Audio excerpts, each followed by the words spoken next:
I did second trimester abortions, which is horrific, but I had to say, how do you do a third trimester abortion?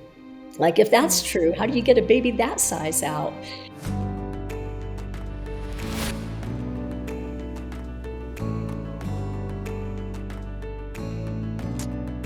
Welcome to another episode of Dear Jane. I'm Marcy. This is Scott, but you guys know that already. You've heard us many times introduce ourselves. I am very excited about today's episode and the conversation we're having because of a few things. First, we talk about abortion, we meaning the broader culture, without really understanding what abortion is. And today you are going to hear facts and easy to understand evidence about what abortion actually is that hopefully equips you for the conversations you're having. Two, I'm excited because you're going to get to hear about exciting pro-life work that's happening even in desolate states like the state that I currently reside in, Colorado. Well, I'm especially challenged by today's episode because normally I'm the smartest one on the podcast, but today Dr. Wheeler gives me a run for the money. She is brilliant, and I love the way she talks about the issue. Well, I think you did a good job for being runner-up, Scott. I'll give you that position. Without further ado, we want to get past all of our silliness into the meat of this conversation. We are joined today by Dr. Catherine Wheeler. She is a board member for the American Association of Pro-Life OBGYN. She helps run the Colorado chapter here, and you're just going to love hearing from her. So without further ado, Dr. Wheeler. Dr. Wheeler, thank you so much for joining us today on Dear Jane. We're excited to get into this conversation with you. Some people may have heard you speak at the March for Life or other events. Can you just start us off by telling us some of your story? Yeah, thank you so much for having me on. I appreciate what you guys do. So I am an OBGYN physician. I practiced for 24 years. I live in Colorado now, but I was actually practicing in Salt Lake City, Utah. And actually, as part of my training and early practice, I did abortions on babies with special needs. So that was part of my background. I obviously have become pro-life, which has been a long and late journey, and have become very actively involved. So tell us about when you became pro-life. You decided to sort of make a major career change. What led to that? Well, I don't say that I really became pro-life. There's stages often. People often become pro-life over time. For me, I was not a Christian at the time when I decided to do abortions. I had the option of whether to do them or not. Now it's harder for residents to not do them. But at the time, we had to opt in. And again, these were on babies with special needs mostly. But I did one so-called elective abortion in a 16-year-old. Which was something I had decided I wouldn't do, but I allowed myself to be convinced. What you need to know about most abortionists is they actually have incredible compassion for what these women are going through, but haven't thought through the issue clearly and have picked up the narrative that we help women by doing abortions. And so I went in to do an abortion one day, and with really nothing strange happening in the room, it was a sudden blinders off awareness of the baby and of the dark evil. I can tell you there was, just starting an abortion, all of a sudden, everything just went black in the room to me, which at the time, looking around, because it was obviously very strange and realizing nobody else is experiencing anything unusual and being very aware of this being evil, that I was about to kill a baby. And it was the first time I ever had that thought. It was the first time I ever actually saw the baby that I was about to kill. And so I ended up, because I'd started, having to make a decision. Do I stop? How do I stop? What happens to her? And I decided to finish in that moment, which is kind of a strange choice, but that's what I decided. Again, as a non-Christian, I didn't have any framing for what to do with that awareness of evil and the fact that I'd killed a baby and had killed before that. And so I just kind of shut it out. So for me, it was an awareness, a sudden awareness, which I couldn't explain at the time. For other abortionists, it's something else. But then you have to come to the thinking process that gradually brings you to being pro-life.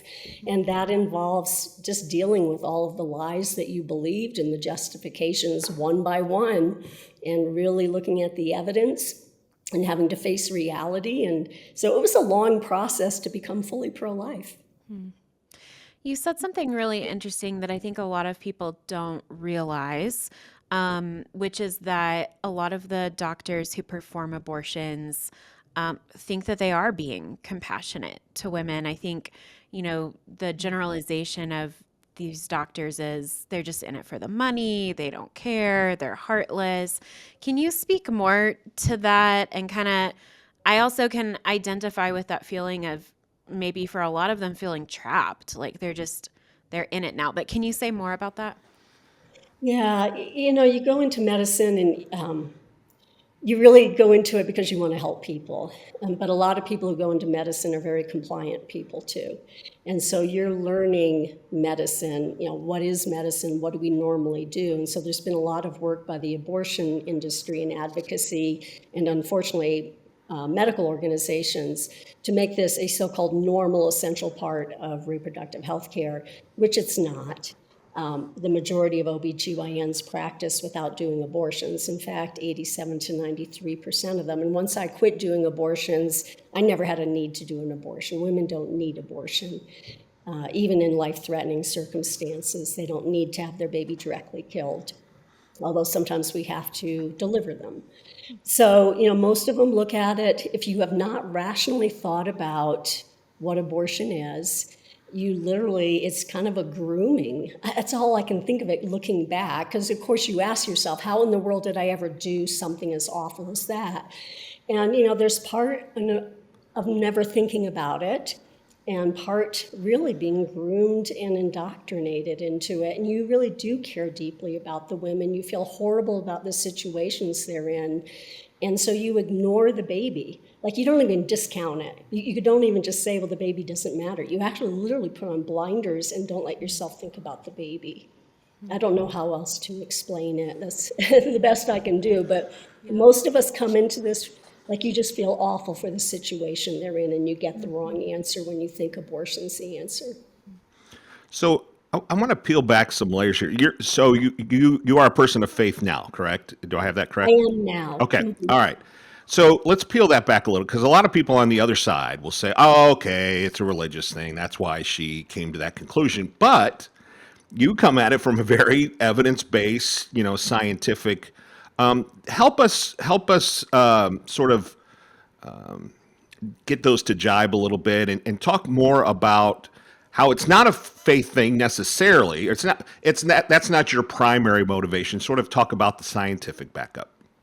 Yeah, I'll say my faith allows me to talk about it, because I wouldn't, when you've done horrible things, and we've all done horrible things, how do you ever stand up and say, I did this awful thing, unless you know you're forgiven and still loved? So that's how my faith helps me.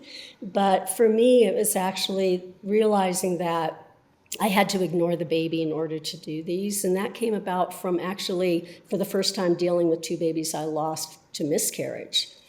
And as I thought about that, I was a new Christian, and the thought that actually these babies had souls, and that I would see them in heaven. And like, I had never considered that when you lost a baby early in pregnancy, because I'd seen their heartbeats, I knew that they were there. And so I'd never really grieved that. And in grieving it and realizing I would see them, I literally heard God tell me, you're going to meet those babies that you aborted also. Which is like horrifying, but immediately followed by, and they love you. And so it's that awareness of the baby, that they're actually just as valuable as the babies who are wanted and normal. There's no difference. What makes wanted or unwanted, or normal or unnormal, the basis of whether or not we have value. We understand that after birth, but we know from science, these babies exist from the very second of sperm-egg fusion. So, and I did too. So once you let yourself think about the scientific reality of that, you realize that actually we're talking about human beings from that very first fraction of a second. Yeah. what was the timeline or the journey for you from performing abortions to saying, no, I don't want to do this anymore, to then getting involved in pro-life work? Was that an immediate thing? Was that a journey for you? Talk to us a little bit about that. Yeah, it was a long journey. It was probably about 15 years from my last abortion. And again, I didn't let myself ever think about it again. I just walled it off, kind of like a trauma response. And then I became a Christian in my early 50s, which started me in a process where I knew that I was safe to start thinking about it and to start processing what I'd done. And then moving into confronting all of those misconceptions and lies and justifications took about 5 more years.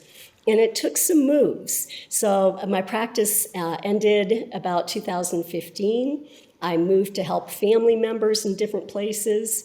And one of those, I started actually helping at a pregnancy resource center, which was my first introduction. Like, I wasn't going to do it because I'd heard all about them and from ACOG and other places. And I walked in, I'm like, oh my gosh, they were lying to me about pregnancy resource centers. They actually tell the whole truth, don't coerce women, stand by women, are very loving, very judgmental, stay by their side no matter what they choose. So that to me was the beginning of really deeply processing this. And then I moved to Colorado, which opened a whole new door of what abortion really is about. And I still had a little bit of a dividing line around viability. And then I moved here right when there was a proposition about ending abortion after a baby can survive outside the womb. And I thought, well, everybody can understand that. That's a no-brainer. Like, does it even happen? I had to look it up. First, does it really happen? Oh, yeah, at least, well, more than one baby a day in Colorado. And secondly, I did second trimester abortions, which is horrific. But I had to say, how do you do a third trimester abortion? Like, if that's true, how do you get a baby that size out? And so I looked that up, and oh man, I recommend people do it because you should know. But that was enough to start inducing me to talking. So that was probably my last line to go away that I had to deal with. Thank you, Colorado. Yeah, I'm having to be careful what I say about Colorado because I have two Colorado women here, so I'll You be say, very, very straight and narrow. yeah. You referenced this earlier, but I'm kind of curious. You talked about how OBGYNs now, I mean, do they feel pressured to provide abortions, or sort of help us understand what is brought to bear on them in that world? Yeah, I think to back up a little bit about, part of my journey has been learning about the Holocaust and the Nazi doctors. Because to me, I know they don't want us to talk about it, but I have to because it's really very similar to the devaluing of human beings that allows us to take their lives. And so as part of that, I've read quite a bit about it, including police forces who were used by the Nazis to kill huge numbers of Jews into pits. And, how do ordinary people do that? Because these were mostly, like us doctors, mostly ordinary, compassionate people who live normal lives. And this applies to residency. Most of us will do what we think we're expected to do, which is the horribly sad part of that. So if you make it normal, and if you're in a hierarchical position, which definitely medical training is very hierarchical, just like the military, these people control where you go after, if you do a fellowship, what your evaluations are. So I got to opt in. At the time they understood conscious objections, it was up to us to decide if we wanted to. Now they actually have to opt out. They have to go to their superiors and say, I have a conscience objection, I will not do this. It may have a huge impact on their career, where they can get a job, whether they get a fellowship, whether they can finish their program well. You could be blacklisted or something like that. Well, imagine going to your superior and saying, no, I won't do something that you think is a good thing. It could have all kinds of implications.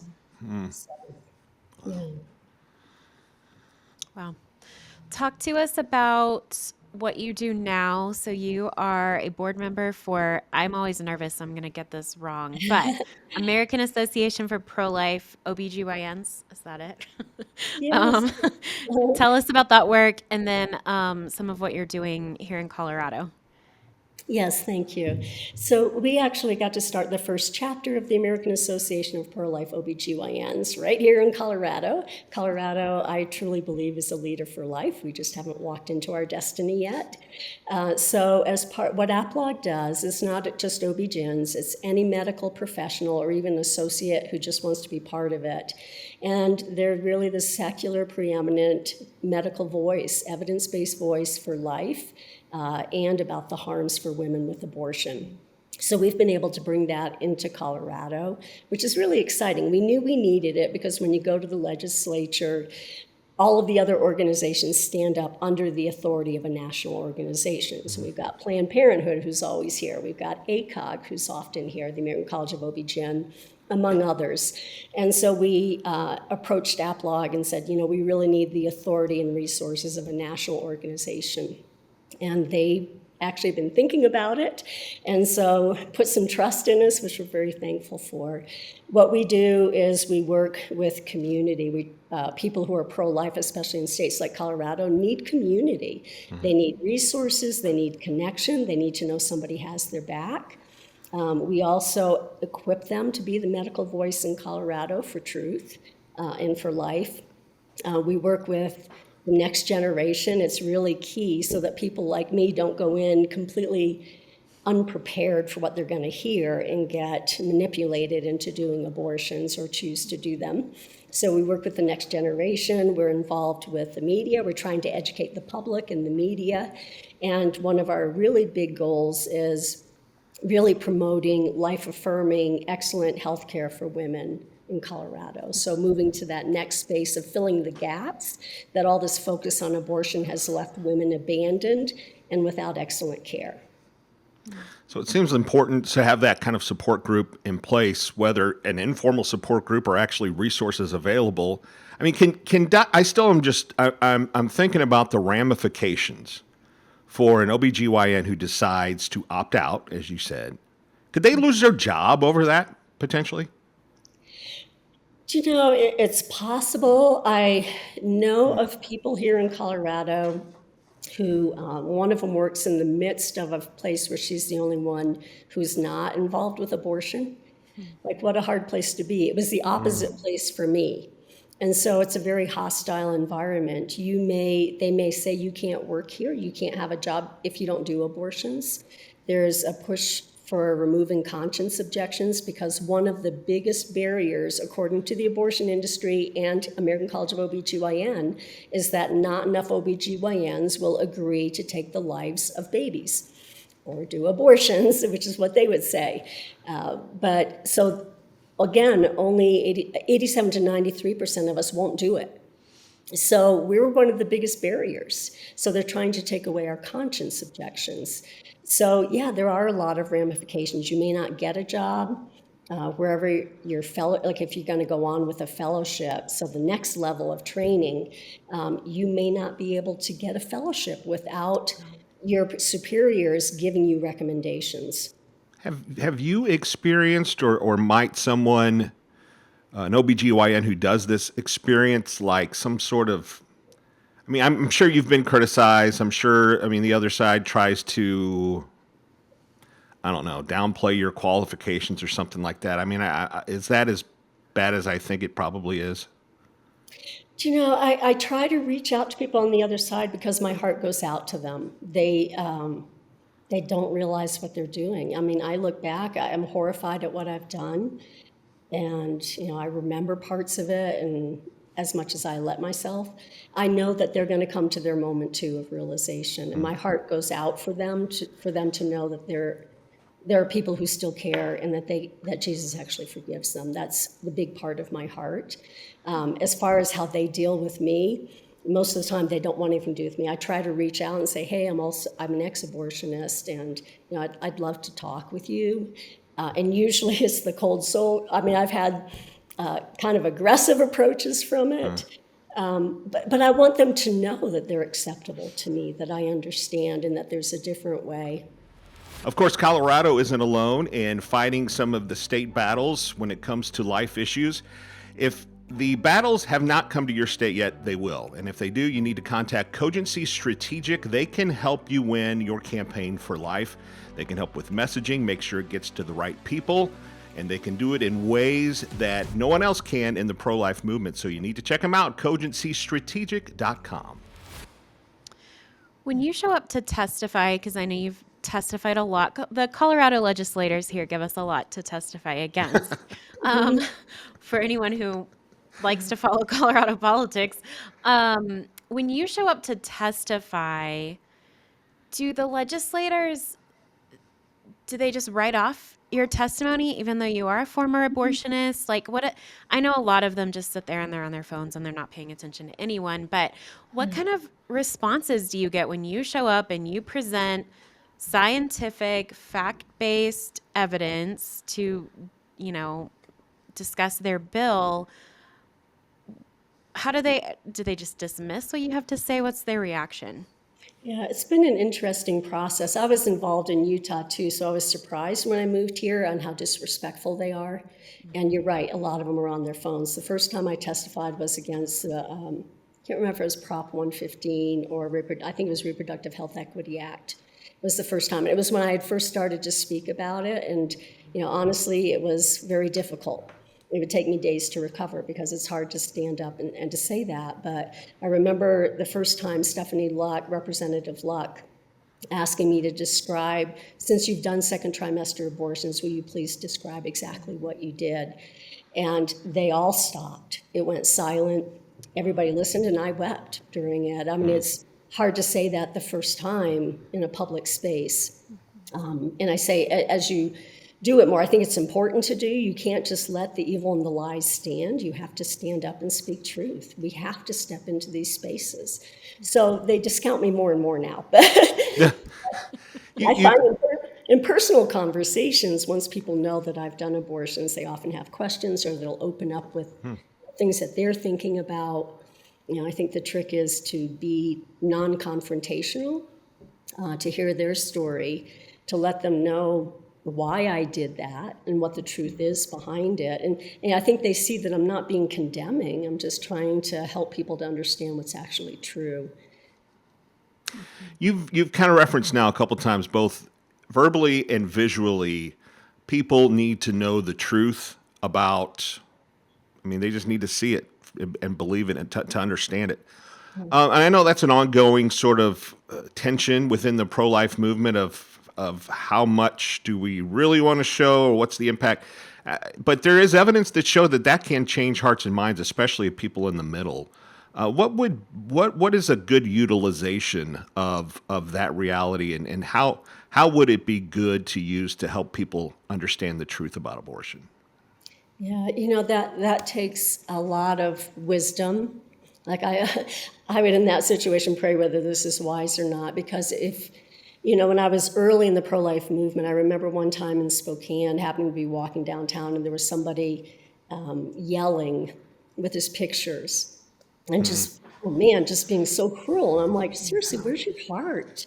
And so, like, when I'm talking to people, if I think it's going to be helpful, I often will say, well, do you know what abortion is? Because we do all kinds of things to actually not talk about what abortion is. It's kind of like saying, I don't know, you could substitute any word for it and people would have no idea. I could say, I went to hug a puppy today. I don't know. It just sounds so benign and sweet to people. Oh, it's a good thing.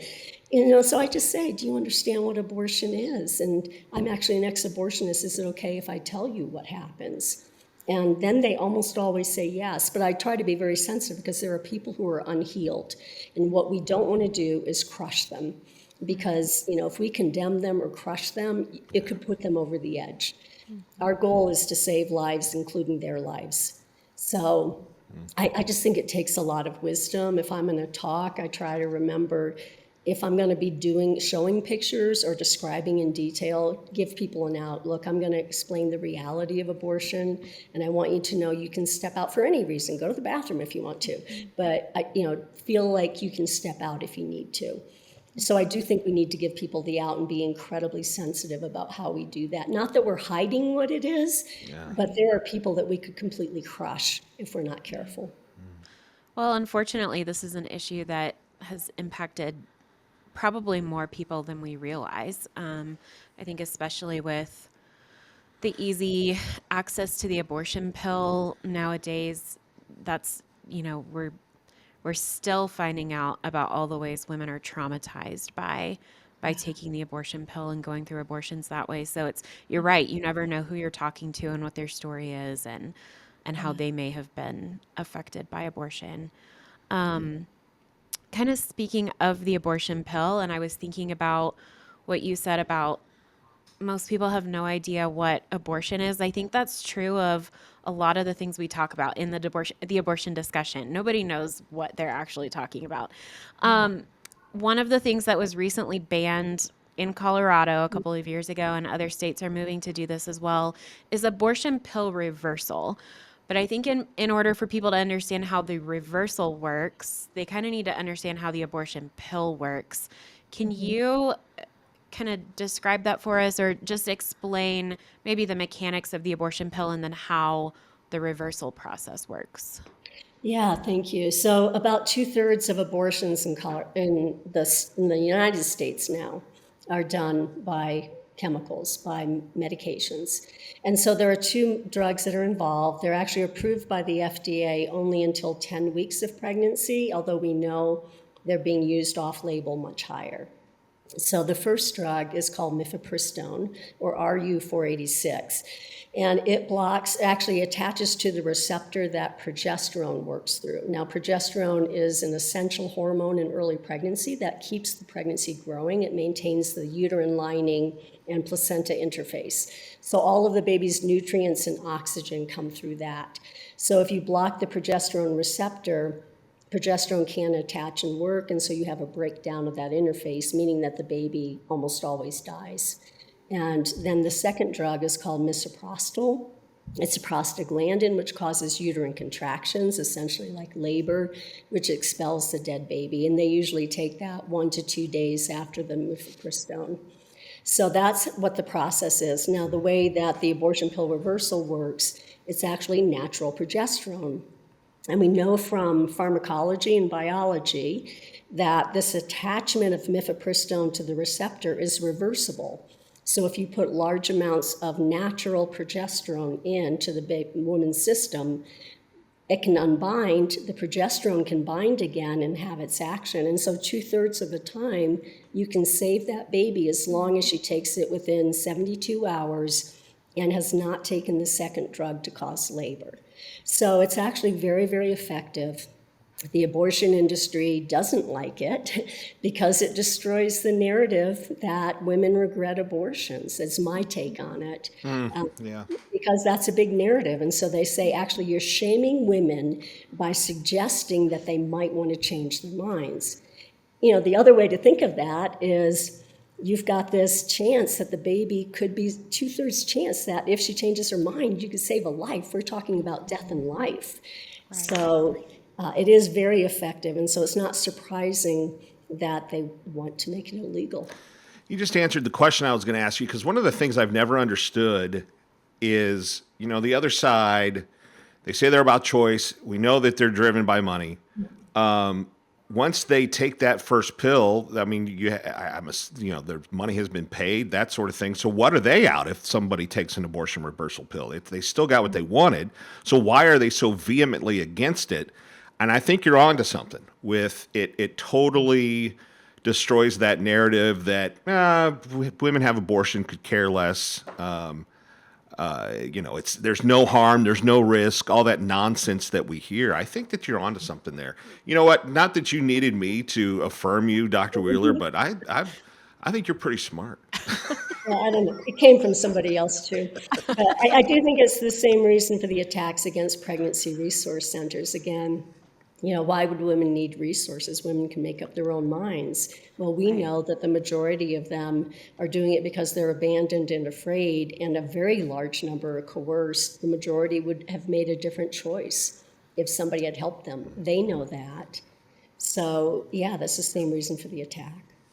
It's interesting that in them doing all of this to try to protect their narrative that women don't regret abortions, they're contradicting the narrative that they're for choice. Right. Because That's abortion right. pill reversal offers women a choice. And like you said, it's not effective 100% of the time, but in 2/3 of the cases, it's effective. And I remember when the state legislature was passing that, and I just thought, they're taking away a woman's right to change her mind. And if I can make a joke about women, that's what we do. We change our minds about things. And um, it's astounding that they can take something that's so scientific and so biological and say, no, that's ridiculous. I remember seeing women show up to testify against the bill with their babies who had been born because of abortion pill reversal,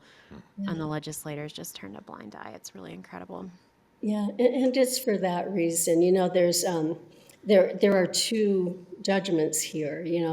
What they said is it's off-label use, meaning the FDA has approved it for safety, and we've used it over 50 years. I used it a lot in my patients with threatened miscarriage, fertility management. We've used it for a long time. We know it's safe. But, also they said, well, it's off-label, meaning that the FDA not only approves for safety, but approves for specific indications for that drug. And it turns out the majority of our drugs in the United States we're using off-label. We know they work, but it's so expensive to get it approved for indications that we go based on scientific evidence. They use mifepristone and misoprostol off-label all the time, but somehow that's a different standard. Right. And we know that progesterone is incredibly safe, and we know the complications of mifepristone, which is at least 1 in 5 when used before 7 weeks of pregnancy. 1 in 5 has a complication. So, yeah, 2 different standards. Yeah. What did you say, Marcy? The IQ of today's episode has increased. The IQ of Dear Jane today has increased like 20-fold, something like that. Certainly. The question I really want to ask you, Dr. Wheeler, is the next time you're on stage talking to tens of thousands of people, like you were at the March for Life, you give a little shout out to Scott and Marcy or some sort of tug and just hey, that would be great. You reach out to March for Life and ask if I can talk again then. Oh, that's great. Well, thank you so much for being on with us today, Dr. Wheeler. I love hearing your perspective as an OBGYN, someone who has firsthand knowledge of abortion. And I never get tired of hearing your story and hearing about the work that you're doing today. And as someone else who lives in Colorado, I'm grateful for the work that you do to fight against the craziness. If people want to learn more about AAPLOG and the work that you do, and maybe even how to get involved with that in Colorado, where can they go? Yeah, go to AAPLOG.org, O-R-G. You can reach me through there. You can look at the great work. You actually don't have to be a medical professional to join. You can see all of the evidence, all the resources for free. So I'd encourage everybody to go to that site. Thank you. Thank you so much. Thanks. Yep. Thanks for joining us. Thanks again for listening to Dear Jane. You can follow along every day on social media. We're on Facebook, Instagram, and X. And make sure you also are subscribed so you never miss an episode on Spotify, Apple Podcasts, as well as YouTube. Ring that bell so you're notified and you never miss an episode.